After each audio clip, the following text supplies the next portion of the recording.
Eu sou Mário Persona e essas são as respostas que eu dei aos que me perguntaram sobre a Bíblia. Você escreveu perguntando se os mortos estariam dormindo. Quando a Bíblia fala em dormir ou em sono, referindo-se a pessoas que morreram, existem duas situações. Algumas passagens tratam os salvos que faleceram como estando dormindo, enquanto, para os incrédulos, geralmente a expressão usada é que eles morreram. Outra situação é quando o objetivo da passagem é demonstrar a relação do morto com esta vida, ou seja, para o observador que ainda está vivo neste mundo, o que morreu está dormindo, isto é, ele não está ativo e participante das coisas que ocorrem debaixo do sol, como quando estava vivo. Na Bíblia é importante entender o ponto de vista de onde o observador vê a coisa. Por exemplo, nós dizemos que o sol se põe no horizonte, quando na verdade o sol continua no mesmo lugar e foi a terra que girou. Eu diria que as suas afirmações de que todos ficarão dormindo até a ressurreição estão equivocadas. O fato alegado por você de que a Bíblia não diz que Lázaro foi para o céu enquanto esteve morto, não significa que ele tenha estado dormindo esse tempo. A Bíblia não diz porque o assunto não era esse ali. E sempre que o assunto não é o ponto principal, a Bíblia omite a informação. Por exemplo, onde Jesus esteve até começar o seu ministério? A Bíblia não diz, porque não interessa ao contexto bíblico daquilo que Deus quer mostrar, a gente saber onde Jesus estava nos anos antes de começar seu ministério. Usando do seu argumento, alguém poderia dizer que ele esteve dormindo, porque ele não aparece agindo na Bíblia, então ele estaria dormindo todos esses anos.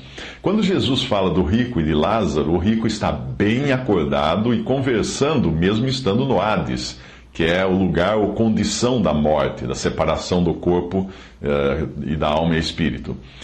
Não me parece que ele esteja dormindo ali quando ele conversa. Veja se tem alguém dormindo nestas cenas do além-vida. Lucas 16, 22 a 24.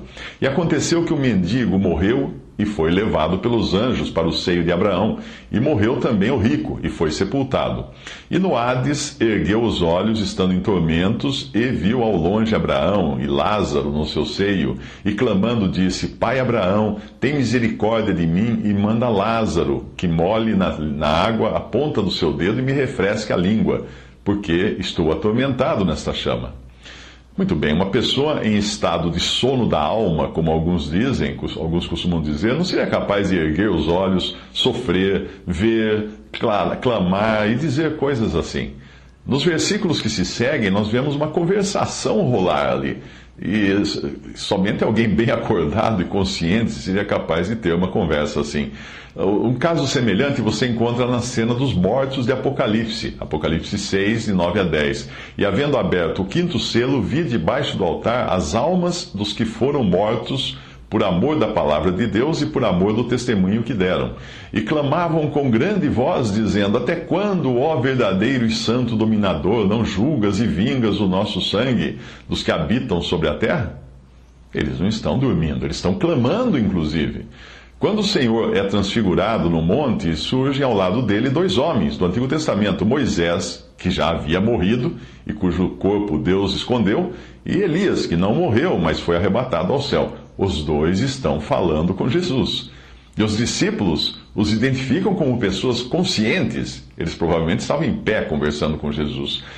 Não fala que eles estão sonolentos ali ou dormindo. Os discípulos imediatamente sugerem fazer 3 tendas, uma para Jesus, uma para Moisés e outra para Elias, e não uma tenda para Jesus e 2 camas, uma para Moisés e outra para Elias. Mateus 17:3, e eis que lhes apareceram Moisés e Elias falando com ele. Eles estão falando, eles estão conversando, estão vivos. A partida de um salvo deste mundo é também a certeza da sua entrada na companhia de Cristo para desfrutar dessa companhia, o que obviamente não se faz dormindo. Ninguém vai usufruir da presença de Cristo dormindo. Paulo fala da sua morte, da sua própria morte, como estar com Cristo, o que é muito melhor, ele fala. Não faria sentido toda essa excitação pela partida que Paulo estava demonstrando ali na passagem, se ele estivesse pensando em dormir pelos 2000 anos que se seguiriam. Veja Filipenses 1, 23 a 24. Mas de ambos os lados estou em aperto, tendo desejo de partir e estar com Cristo, porque isto é ainda muito melhor.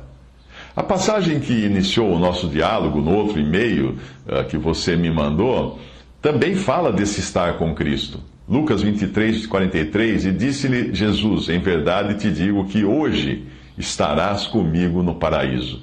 A sua afirmação de que a Bíblia afirma que o morto não tem consciência alguma do que acontece na terra ou no céu é equivocada e distorcida, porque você introduziu no céu por conta própria.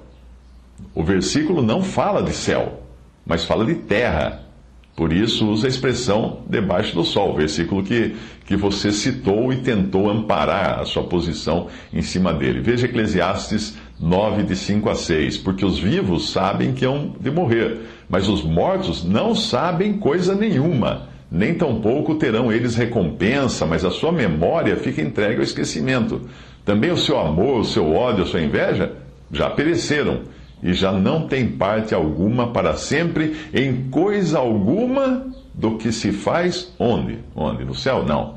Debaixo do sol. Debaixo do sol é a terra. Claro que o morto não tem mais atuação aqui na terra. Talvez você seja adventista do sétimo dia, e se for, há muitos motivos para você rever o que aprendeu nessa denominação. O adventismo segue os ensinos de uma mulher. Todavia, a palavra de Deus proíbe a mulher de ensinar, justamente por ela estar sujeita ao erro e sob a ameaça constante de Satanás. Isso ficou estabelecido em Gênesis 3,15, quando Deus disse: porém inimizade entre ti e a mulher. E isso não mudou até hoje. Pela mesma razão, a mulher é proibida de falar nas reuniões da Assembleia. Quando a igreja se reúne, a mulher é proibida de falar, a Bíblia proíbe. 1 Timóteo 2, de 11 a 14 diz: a mulher aprenda em silêncio, com toda sujeição. Não permito, porém, que a mulher ensine, nem use de autoridade sobre o homem, mas que esteja em silêncio. Porque primeiro foi formado Adão, depois Eva, e Adão não foi enganado, mas a mulher, sendo enganada, caiu em transgressão. Salvar-se-á, porém, dando à luz filhos, se permanecer com modéstia na fé, no amor e na santificação. E 1 Coríntios 14, essa passagem que eu acabei de ler, ela fala no sentido geral da mulher não ensinar.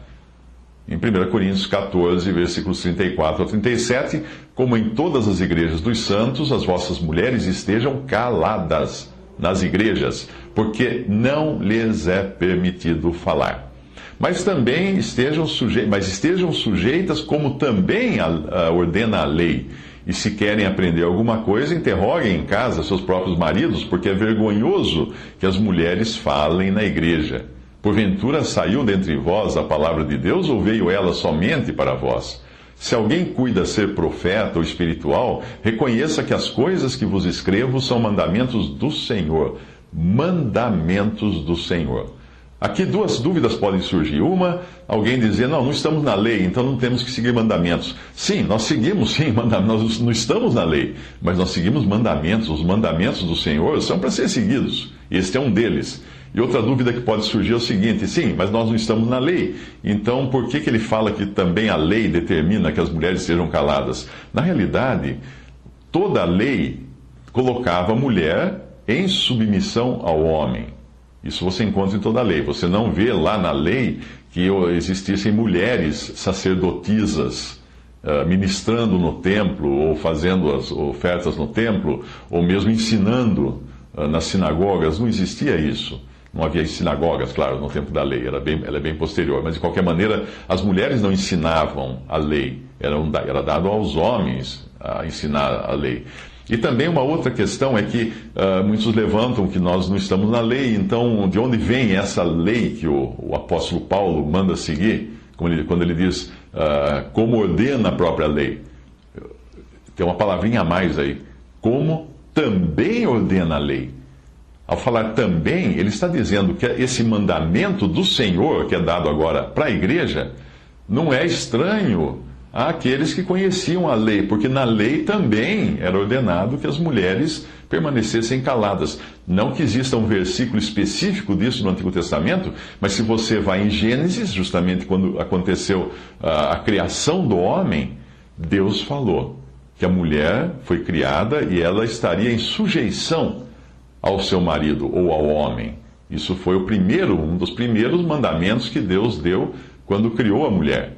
E esse mandamento deveria prevalecer até hoje, mas numa época quando as pessoas leem a Bíblia com óculos culturais, elas acabam escolhendo o que agrada a elas e o que não agrada, descartam e alegam que isso é uma questão de cultura da época, é uma questão de Paulo, que não gostava de mulher. Aí colocam uma série de coisas para não crer no que diz a palavra de Deus e não obedecer o que diz a palavra de Deus.